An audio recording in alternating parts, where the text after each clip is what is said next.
ప్రతిపక్ష నాయకుడు రాష్ట్రంలో ప్రజలను పరామర్శించడానికి, రాష్ట్ర ప్రజల సమస్యలు తెలుసుకోవటానికి రాకుండా హైదరాబాదులో 65 రోజులుండి ఇంకా ఎలా తప్పించుకోవాలా అని చెప్పి మార్గాలు అన్వేషిస్తున్నాడు అని అంటే, ఇటువంటి ప్రతిపక్ష నాయకుడు దేశంలో కాదు కదా, ప్రపంచంలో ఎక్కడా ఉండడు.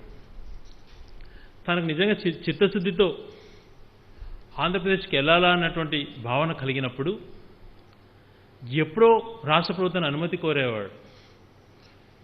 అనుమతి కూడా కోరకుండా తనకు తాను బురద చల్లుతూ హైదరాబాదులో 65 రోజులు కూర్చొని ఇప్పుడు కూడా ఎలా తప్పించుకోవాలా అని చెప్పి అన్వేషిస్తున్నాడు.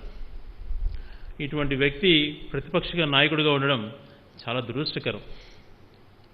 విశాఖపట్నంలో మే 7న దురదృష్టకర సంఘటన అటువంటిది జరిగింది. పాలిమర్స్ గ్యాస్ లీకేజ్ అటువంటిది జరిగిన వెంటనే ఈ రాష్ట్రం స్పందించినటువంటి తీరు, ముఖ్యమంత్రి వర్యులు దానిపైన వివరించినటువంటి తీరు రాష్ట్రంలోనే కాదు కదా, దేశవ్యాప్తంగా కూడా ప్రశంసలు వచ్చాయి. ఆ గ్యాస్ లీకేజ్లో ఎదుర్కొన్నటువంటి ఇబ్బందులను ఎలా పరిష్కరించడంతో పాటు అక్కడ ప్రజలకు మనోధైర్యం కల్పించే విషయంలో కానీ, అక్కడ నష్ట నివారణ చర్యలు చేపట్టే విషయంలో కానీ, కంపెన్సేషన్ ఇచ్చేటువంటి విషయంలో కానీ ఒక చరిత్ర అనేటువంటిది అనుకోవచ్చు.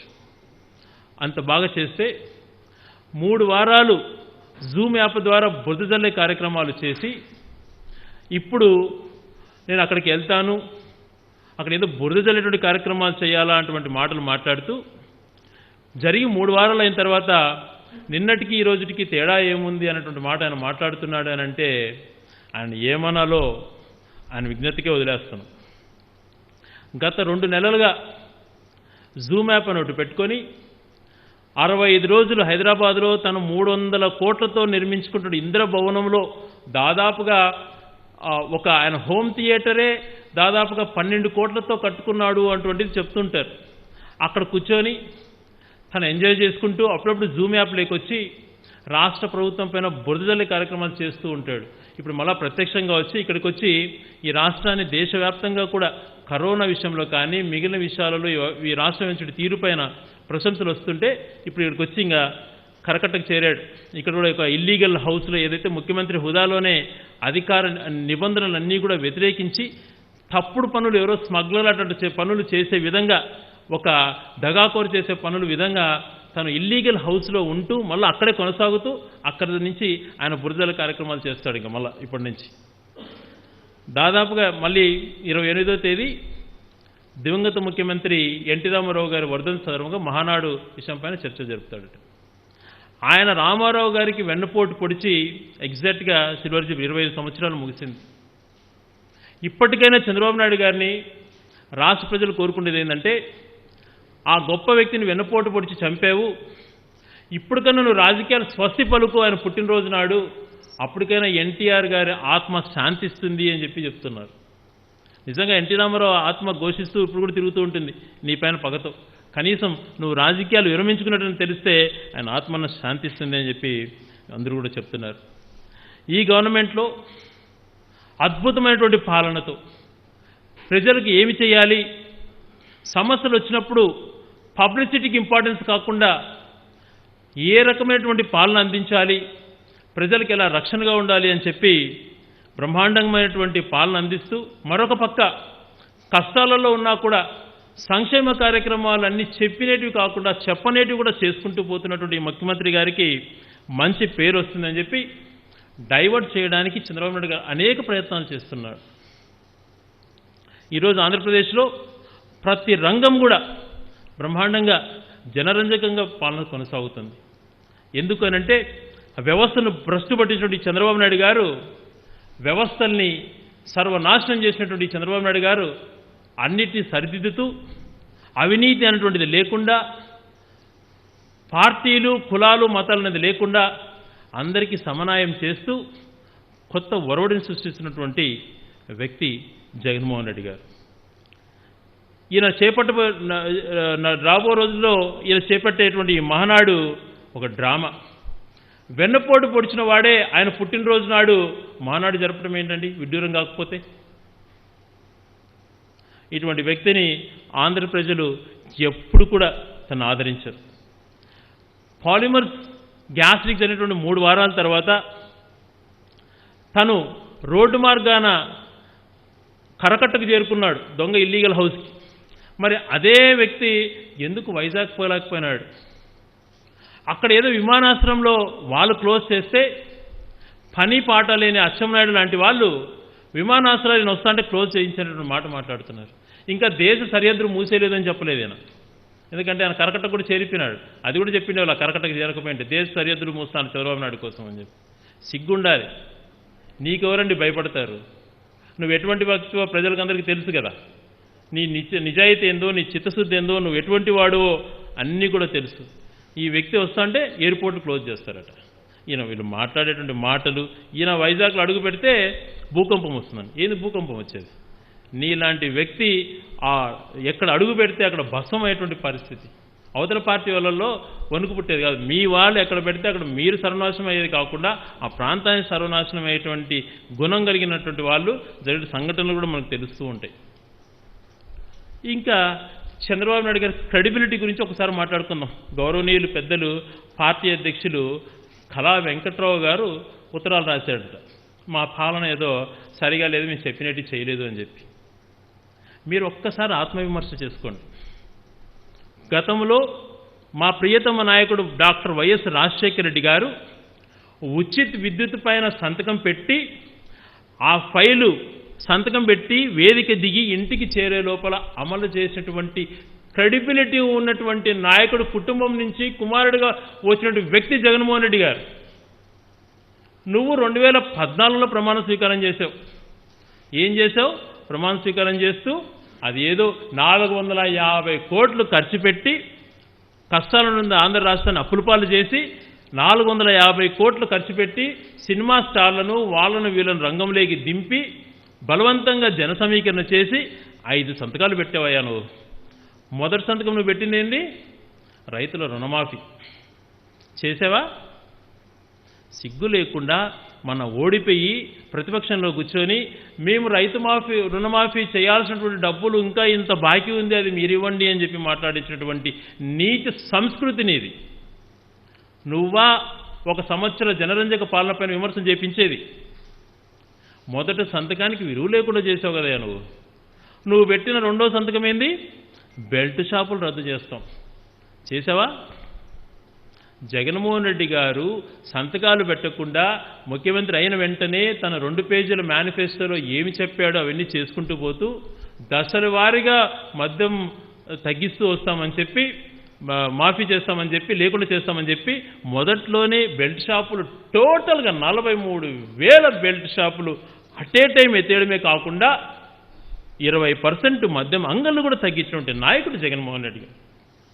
ఆయనకు నీకు తేడా ఎంత ఉంది? రైతు భరోసా, రైతులు మాఫీ అని చెప్పి ఎంత మోసం చేశావు?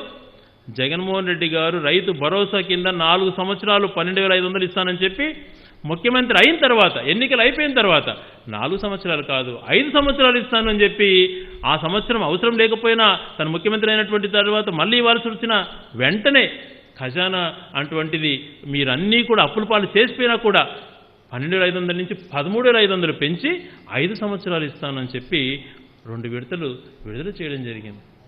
ఇది క్రెడిబిలిటీ అంటే, ఇది పరిపాలన అంటే, ఇది నాయకుడికి ఉండాల్సిన దక్షత అంటే.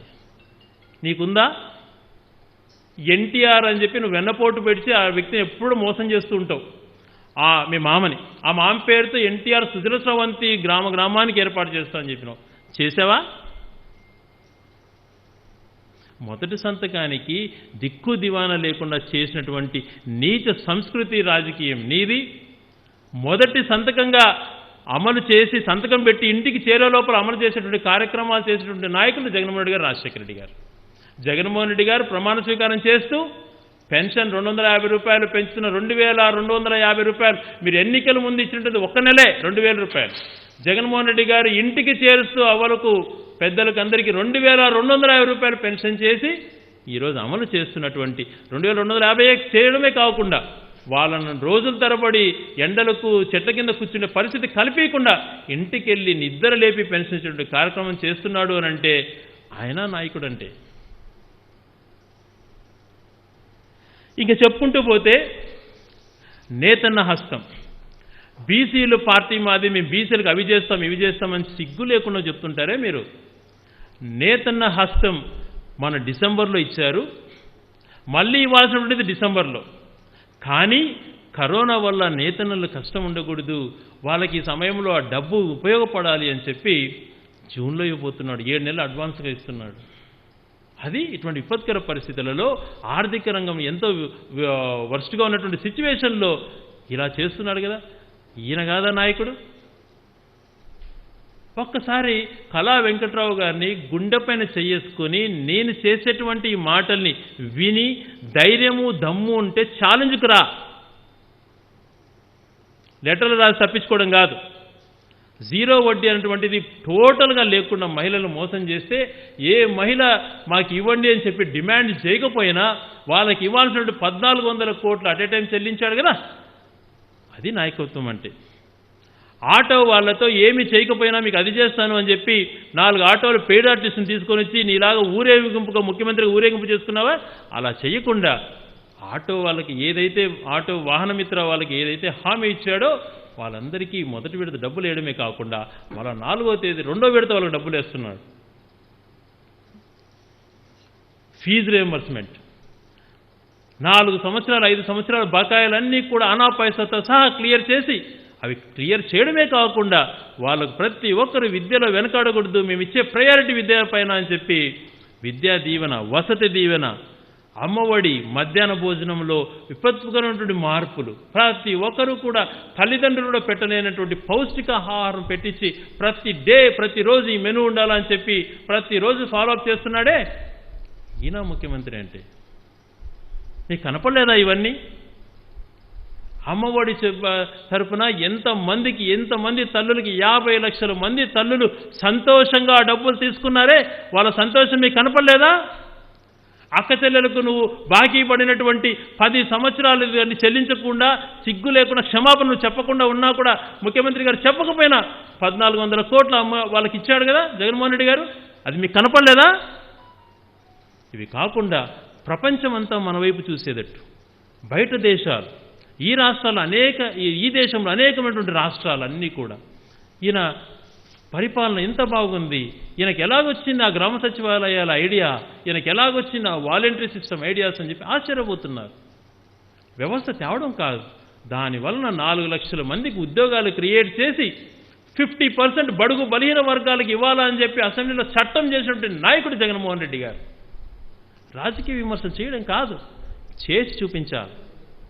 ఆ చేసి చూపించినటువంటి నాయకుడు జగన్మోహన్ రెడ్డి గారు కాదా అని చెప్పి మేము ప్రశ్నిస్తున్నాను. ఏదో జగన్మోహన్ రెడ్డి గారు చేసిన తప్పు చెప్పండి, ఇచ్చిన మాట ఎక్కడన్నా తప్పాడా? 2 పేజీల మేనిఫెస్టో అని చెప్పి అవన్నీ కూడా తూచా తప్పకుండా 100% అమలు చేస్తూ 2వ కోట కూడా వేస్తూ చెప్పనేటి కూడా 40 సంక్షేమ కార్యక్రమాలు చెప్పనేటి కూడా చేస్తున్నాడు. అది గొప్పతనం కాదా? అది ఆర్థిక వ్యవస్థను చిన్నాభిన్నం చేసి 3 లక్షల కోట్ల అప్పులు పాలు చేసి రాష్ట్రాన్ని సర్వనాశనం చేసినట్టు మీరు అయినా కూడా ఎక్కడికప్పుడు ఆర్థిక భద్రత తీసుకుంటూ పేద ప్రజలకు ఇచ్చిన మాట తప్పకుండా చేస్తున్నాడే, అది ఆయన గొప్పతనం కాదా?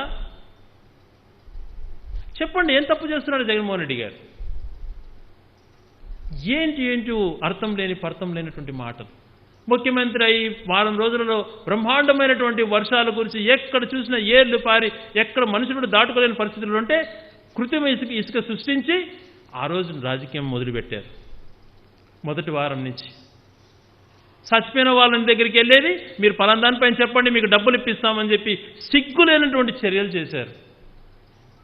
ఉల్లిపాయల కొరత అని చెప్పి అక్కడ పేరు ఆర్టిస్ట్ని పెట్టారు. వరదలని చెప్పి మీకు సోషల్ మీడియాలో సీరియల్స్ యాక్ట్ చేసేటువంటి ఒక నటుని తీసుకొచ్చి నటింపజేసి బడుగు బలహీన వర్గాలకు సంబంధించిన ఒక మంత్రిని అవమానించే పరిస్థితి చేశారు.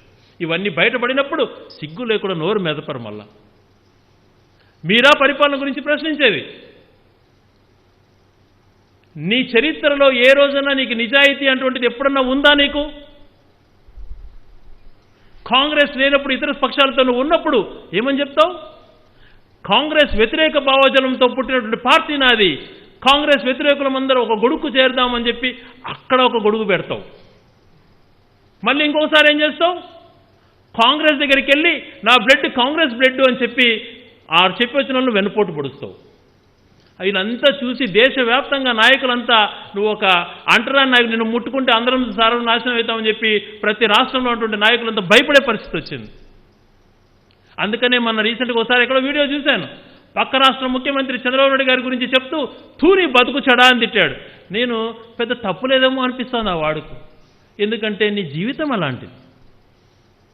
ఒక భ్రష్టు పట్టినట్టు వ్యక్తివి నువ్వు. వ్యవస్థను సర్వనాశనం చేయడమే కాకుండా ప్రతి ఒక్కటి రాజకీయ కోణంలో ఆలోచన చేసేటువంటి వాడి.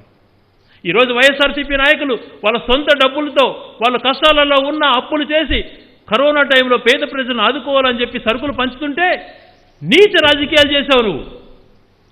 వాళ్ళపైన సిబిఐ కేసు ఎందుకు వేయకూడదు అని చెప్పి మాట్లాడించావు నీ తొత్తులతో. మరి నువ్వే రోజు ఏం చేశావు? ర్యాలీగా వస్తావా హైదరాబాద్ నుంచి? మాస్కులు ఉన్నాయా ఎవరి దగ్గరన్నా కూడా? ఆ రోజు మా శాసనసభ్యులందరినీ కూడా ఏదేదో మాట్లాడించి ఎన్నో డిబేట్లు పెట్టించారా మీరు? ఈరోజు ఎందుకు డిబేట్లు పెట్టారు? వందల మందితో మాస్కులు లేకుండా గుమిగుడి పూలు చల్లించుకుంటా దండలు వేయించుకుంటా సోషల్ డిస్టెన్స్ మెయింటైన్ చేయకుండా నిబంధనలు వ్యతిరేకించిన వ్యక్తివి నీపై ఎన్ని కేసులు పెట్టాలి? నీకొక న్యాయం, ఇంకొకరికొక న్యాయం. ఎంతసేపు నా చుట్టూ ఎల్లో మీడియా ఉందిలే, వాళ్ళు చూసుకుంటారు, నేను తప్పు చేసిన అవతల తప్పు చేయకపోయినా వాడిని కథ చేరుస్తారు, నేను తప్పు చేసిన నన్ను కాపాడుతారు అటువంటి నీ కాన్ఫిడెంట్ నిజంగా నీచం. అది కాన్ఫిడెంట్ అన్నారు దాన్ని. నీ తొత్తు ఒక ఆయన మొన్న మాట్లాడుతుంటే చూశాను. సుధాకర్ గారికి మందు తాగి ఉండొచ్చు, ఆయనకు మత్తు ఎక్కి ఉండొచ్చు, ఆయన మత్తు ఎక్కడానికి కారణం ఎవరు అంటాడు. ఏమయ్యా నీ సిగ్గులేనితనం? నువ్వు ఒక మనిషివేనా? ఏంటయ్యా ఇది? మాట్లాడేటప్పుడన్నా నీకు బుద్ధి జ్ఞానం అన్నది ఉండదా? ఏమనుకుంటారు జనాలు, నవ్వుకుంటారు అన్నటువంటి భావన నీకు కలగదా? రాజకీయాలు అటువంటిది నిస్వార్థంగా ప్రజలకు మంచి చేసుకోవాలి. ఎంతసేపు బుడజల్లే కార్యక్రమం పబ్లిసిటీ రాజకీయాలు చేసుకోవడం కాదు. ఈరోజు గౌరవ ముఖ్యమంత్రి జగన్మోహన్ రెడ్డి గారిని చూసి నేర్చుకో. ధైర్యంగా నేను ఒక శాసనసభ్యుడిగా కాలర్ ఎగరేస్తున్నా, మా నాయకుడు నిజంగా పేద ప్రజలకు మంచి చేశాడు, విపత్కర పరిస్థితుల్లో బ్రహ్మాండంగా ప్రజలను ఆదుకున్నాడు అని చెప్పి. మీరు ఎవరికైనా కాలర్ ఎగరేసే ధైర్యం ఉందా? మీ నాయకుడు పేద ప్రజల కోసం ఉపయోగపడ్డాడని రండి. నేను ఎవరితో సంబంధం, మీకు నిజంగా చిత్తశుద్ధి ఉంటే నేను ఎప్పుడు కాంట్రవర్సీకి పోయేవాడిని కాదు, అనవసరమైన మాటలు మాట్లాడేవాడిని కాదు. మీకు ధైర్యము చిత్తశుద్ధి ఉంటే మా పరిపాలన పైన మీరు ఎవరైనా చర్చకు రండి, వేదిక మీరే నిర్ణయించండి, ఏ అంశంపైనైనా మాట్లాడుకుందాం.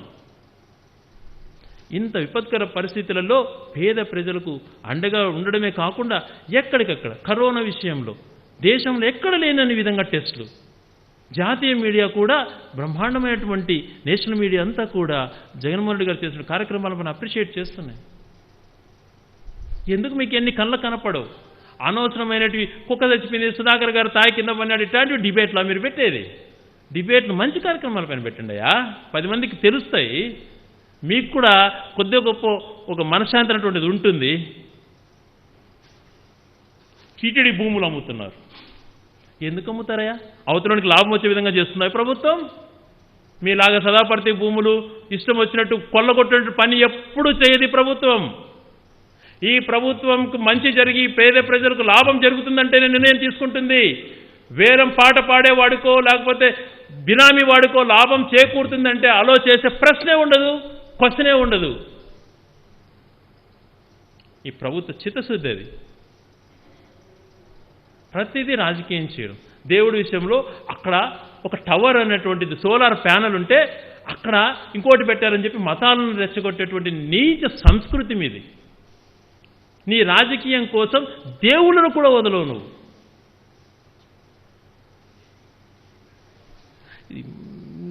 నీకు ఏమని చెప్పాలో నిజంగా నాకైతే అర్థం కాలేదు.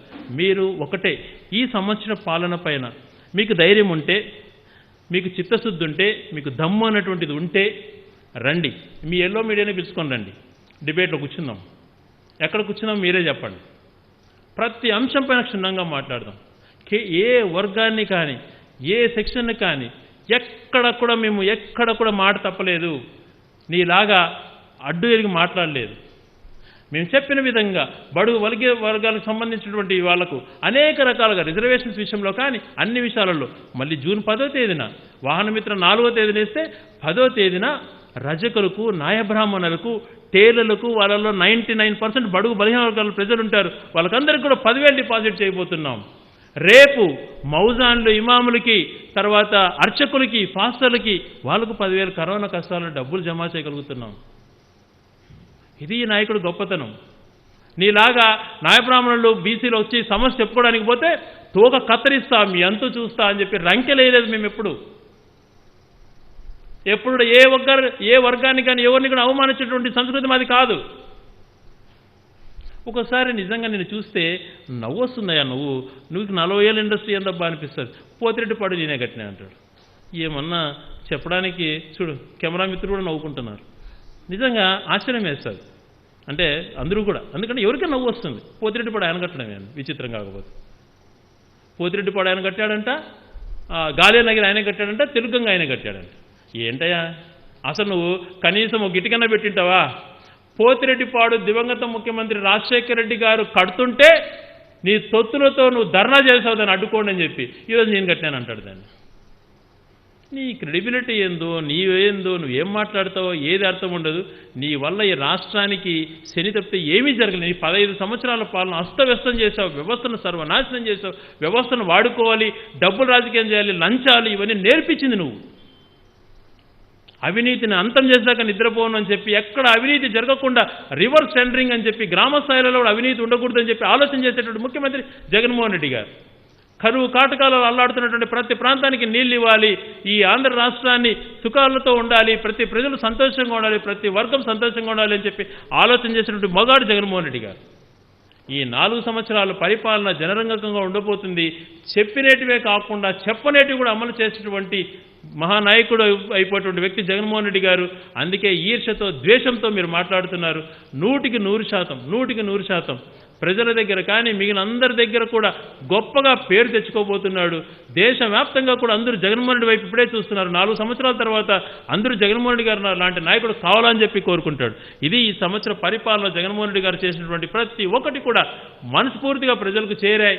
ప్రజలు ఎక్కడ కూడా అసంతృప్తి వ్యక్తం చేయలేదు, ప్రతి ఒక్కరికి కూడా చేరుతున్నాయి. నిజంగా ఎవరన్నా కూడా టెక్నికల్ ఫాల్ట్స్ ఎవరికైనా రాకపోతే చంద్రబాబు నాయుడు గారు మిమ్మల్నే కోరుతున్నా, ప్రతిపక్ష నాయకుడిగా నువ్వు అటువంటి వ్యక్తిని ఎక్కడన్నా ఐడెంటిఫై చేసి నీ లెటర్ ప్యాడ్ పైన పంపించి మేము వాళ్ళకి శాంక్షన్ చేసి ఇస్తాం. మా చిత్తశుద్ధి ఇది. నీలాగా నాకు ఓటు వేసినడికే ఇవ్వండి, నేను ఇస్తేనే ఇవ్వండి, నేను చెప్తేనే ఇవ్వండి, మా వాళ్ళ కాళ్ళు పట్టుకుంటే ఇవ్వండి అని చెప్పం. ఎక్కడన్నా టెక్నికల్గా 1%, 0.5% ఎవరికన్నా రాని వ్యక్తులు ఉంటే నీ లెటర్ ప్యాడ్ పైన పంపించి వాళ్ళకి శాంక్షన్ చేసి ఇచ్చేటువంటి నాయకుడు మా జగన్మోహన్ రెడ్డి గారు. అది గుర్తెరుగు. అనవసరంగా బురదల కార్యక్రమాలు మానుకో అని చెప్పి కోరుతున్నాను.